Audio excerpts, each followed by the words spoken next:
Hamjakma, Hamjakmani chayade tuma, tui kuthogo baklainani saglai sokdalak. Kathar kubui Hamjakmao, kaisabo muthagui manglak. Khum bubaro bongbarai berengmani, bongbarani tuma chayatong.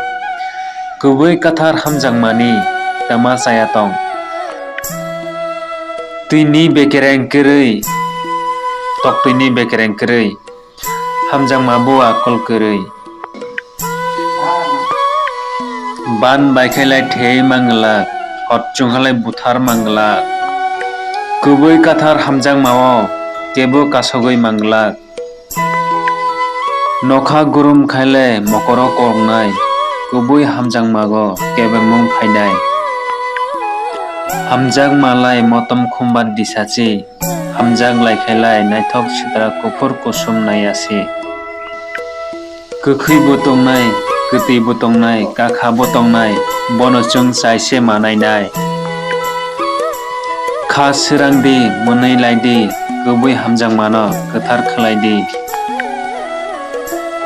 Chao kumun, chao kuthung, Hamjakmaya khailai kebono tathum.